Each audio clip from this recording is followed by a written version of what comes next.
여러분 안녕하세요. 오늘 이 해설 시간에서는 진짜 흥미로운 주제를 다뤄볼 건데요. 세계적인 신학자 N.T. 라이트의 엄청난 통찰을 빌려서 우리 눈에 1세기 사람들의 렌즈를 한번 싹 장착해 볼 겁니다.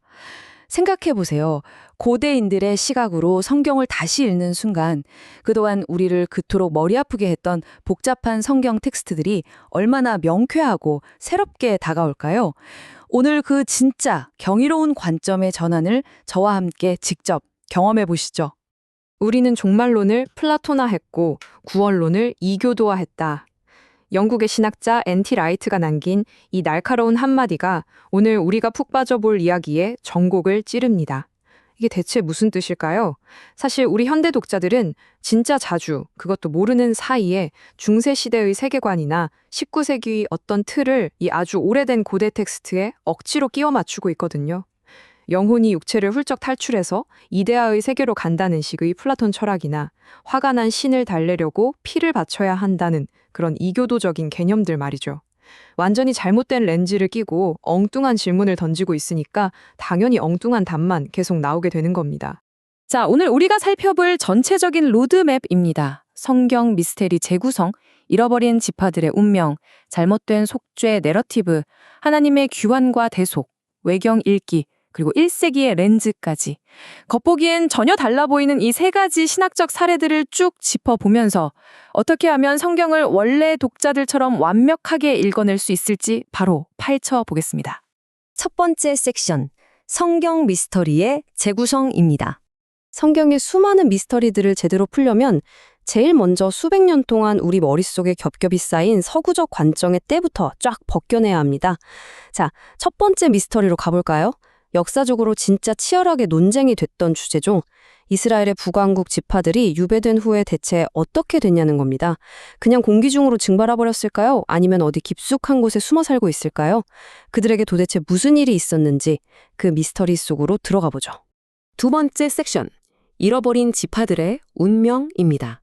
이 지파들의 행방을 찾으려면 현대의 복잡한 세대주의 이론 같은 색안경은 일단 내려놔야 해요. 대신에 역사랑 성경 기록 자체가 뭐라고 하는지 팩트만 떡 짚어보자고요. 기원전 722년에 아수르 제국한테 포로로 끌려간 북왕국 사람들은 이라크 북부를 포함해서 여러 지역으로 산산조각 뿔뿔이 흩어졌습니다. 이 엄청난 강제 이주 때문에 이스라엘 땅에 어마어마한 인구 공백이 생겨버렸고 그 텅 빈 자리는 결국 사마리아인들이나 비이스라엘계 사람들로 채워졌죠.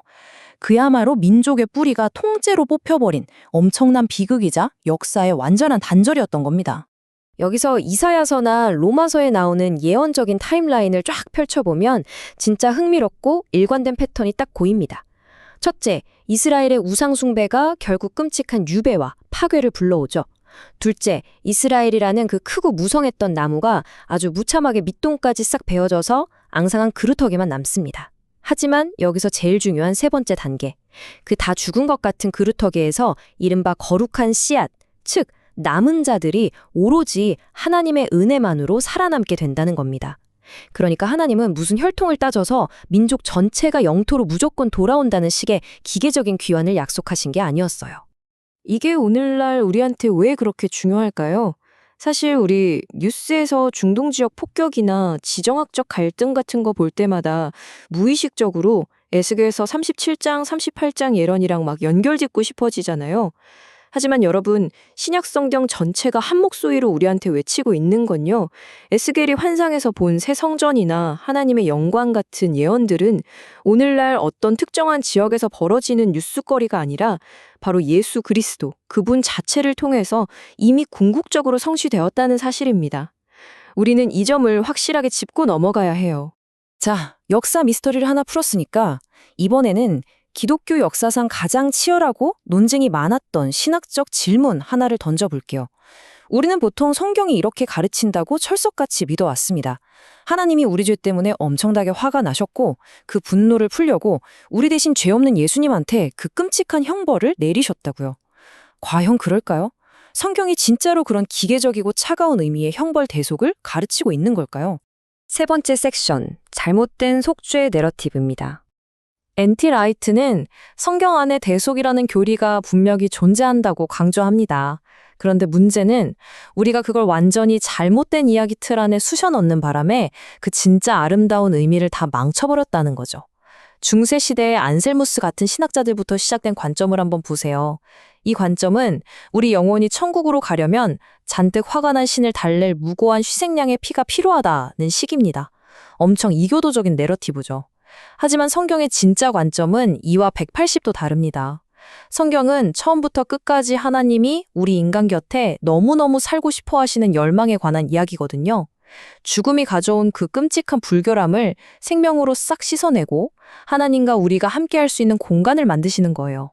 우리가 저 멀리 하늘로 도피하는 이야기가 아니라 하나님이 우리 곁으로 내려와서 거하시는 가슴 벅찬 내러티브인 겁니다. 이 엄청난 관점의 차이를 제대로 이해하려면 먼저 희생제사라는 단어의 뜻부터 싹 다 새로 정의해야 합니다. 고대 이스라엘 사람들한테 피는 죽음이 아니라 생명이었습니다. 피는 곧 생명 그 자체였죠. 병원 수술실 한번 생각해 보세요. 의사가 생명을 살리려면 수술실이 진짜 먼지 하나 없이 철저하게 소독되어야 하잖아요. 마찬가지로 제사에서 피를 쏟는 건요. 죽음이라는 그 불결함을 생명이 가득한 피로 아주 깨끗하게 소독해서 거룩하신 하나님이 우리 곁에 안전하게 머무실 수 있도록 성막을 정결하게 만드는 어떻게 보면 정말 강력하고 심오한 고대의 보건안전 규정이었던 셈입니다. 자, 이 역사적 사실을 알고 나면 우리가 그동안 갖고 있던 생각들이 완전히 산산조각 납니다. 제사는 억눌린 분노를 불쌍한 동물한테 화풀이하는 게 절대 아니었어요. 생명을 방출해서 더러움을 씻어내고 하나님과 인간이 안전하게 함께 있도록 만드는 거였죠. 여기서 진짜 충격적인 사실 하나 알려드릴까요? 레위기 전체를 뒤져봐도 동물을 예배자 대신에 처벌한 적은 단 한 번도 없습니다. 세상에, 놀랍지 않나요? 성경 전체에서 사람의 죄가 넘어간 유일한 동물이 바로 대속죄일에 쓰인 아사셀 염소, 즉 희생양 하나뿐인데요. 그 염소, 죄단에서 죽었을까요? 아니요. 살아있는 채로 광야로 멀리 쫓겨났습니다. 결론적으로 고대 이스라엘 제사제도는 하나님이 화나서 우리 대신 동물을 때려잡는 그런 처벌 시스템이 결코 아니었다는 겁니다. 네 번째 섹션, 하나님의 귀환과 대속입니다. 이렇게 우리 어깨를 짓누르던 중세시대의 신학적 짐들을 훌훌 털어버리면 성경 이야기 속에서 대속이 가지는 진짜 폭발적인 힘을 온전히 느낄 수 있습니다. 십자가는 단순히 누군가 억울하게 매맞는 형벌의 자리가 아니에요. 거긴 이 어두운 세상을 조종하는 악한 권세들을 향한 하나님의 우주적인 승리의 현장입니다. 복음서를 보면 예수님은 문자 그대로 죄인 바라바가 달려야 할 십자가 자리를 떡하니 대신 차지하셨죠. 하나님이 없다고 생각하는 사람들, 가장 경건하지 않은 사람들이 맞이할 그 비참한 죽음의 한복판으로 직접 걸어 들어가셔서 죽음 자체를 이기시고 이 세상을 통제하던 악의 세력을 완전하게, 그것도 아주 공개적으로 무장해제 시켜버리신 겁니다. 이런 관점에서 고린도후서 5장 21절을 한번 다시 읽어보세요.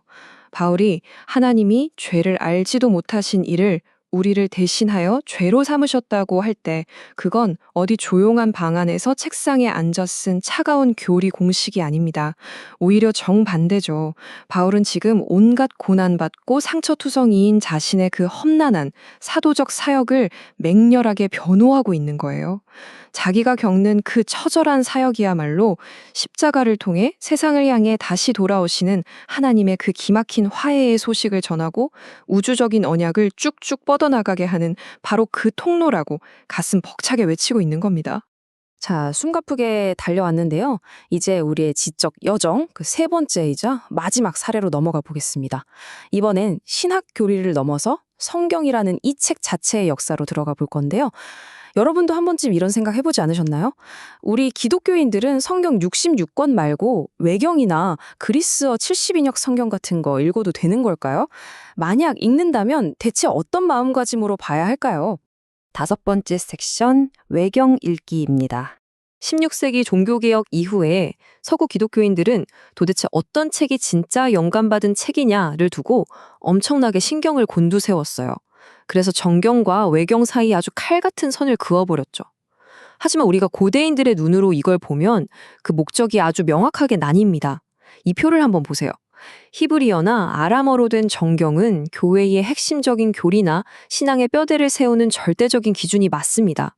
하지만 그리스어 번역 과정에서 덧붙여진 외경들, 마카베오서나 집회서 같은 책들은 교리를 세우는 기준은 아니에요. 대신 당시 역사적 배경을 엄청나게 풍성하게 이해하고 신앙의 덕을 세우는 데 있어서는 진짜 상상 이상으로 어마어마한 가치를 가지고 있습니다. 진짜 매력적인 예시 하나 들어볼까요? 솔로몬의 지혜서 같은 외경을 쭉 읽다 보면요. 예수님 시절의 1세기의 유대인들이 자기들 성경을 붙들고 그 시대의 고난 속에서 얼마나 치열하게 고민하고 싸웠는지가 아주 생생하게 느껴집니다. 근데 여기서 더 소름 돋는 건 사도 바울의 편지들을 꼼꼼히 읽다 보면 바로 이 지혜서의 구절들이나 논리가 마치 영화 속 이스터에그처럼 여기저기서 툭툭 튀어나온다는 거예요. 이게 뭘 의미할까요? 초기 기독교인들은 고대 텍스트를 그냥 박물관에 있는 먼지 쌓인 유물로 취급한 게 아니라 당장 자기들이 겪는 핍박과 현실 속에 엄청 다이나믹하게 적용하면서 살아가고 있었다는 거죠. 마지막 6번째 섹션, 1세기의 렌즈입니다. 지금까지 우리가 살펴본 이 세 가지 깊이 있는 탐구는 결국 아주 확실한 결론 하나로 모입니다. 우리가 성경을 진짜 제대로 이해하려면 절대 잊지 말아야 할 원칙이 있어요. 첫째, 우리 머릿속에 있는 16세기 종교개혁의 논쟁이나 19세기 교리의 틀을 1세기 성경에 막 더 씌우는 실수, 이제 그만해야 합니다. 둘째, 예수님과 사도들이 숨쉬고 살았던 그 1세기 유대인들의 세계관 한가운데로 우리가 직접 풍덩 뛰어들어야 해요. 잃어버린 지파의 미스터리든 재단에 뿌려진 피해 의미든 아니면 외경을 대하는 태도든 다 마찬가지입니다. 현대의 그 차갑고 깐깐한 합리주의는 잠깐 내려놓고 그 옛날 먼지 폴폴 날리던 고대인들의 신발을 우리가 직접 신어봐야만 비로소 성경 텍스트가 살아서 펄떡이는 심장박동 소리를 들을 수 있는 겁니다. 오늘 이 흥미진진했던 여정을 딱 한 줄로 기가 막히게 요약해주는 문장이 있습니다. 여러분은 메시아 예수를 따르는 1세기 유대인처럼 생각하는 것이 어떤 것인지 발견하고 있습니다. 맞습니다, 여러분. 우리가 이렇게까지 치열하게 고대 텍스트의 맥락을 파고드는 이유는 무슨 현대 신학 시험에서 100점 맞으려는 게 아니에요. 2000년 전 목숨 걸고 예수님을 따랐던 그 최초의 사람들처럼 생각하고 세상을 바라보고 마침내 그들처럼 거침없이 살아가는 법을 배우기 위해서입니다. 이번 주에 조용히 성경책을 펼치실 때 여러분 자신에게 이 묵직한 질문 하나를 꼭 던져보셨으면 좋겠습니다.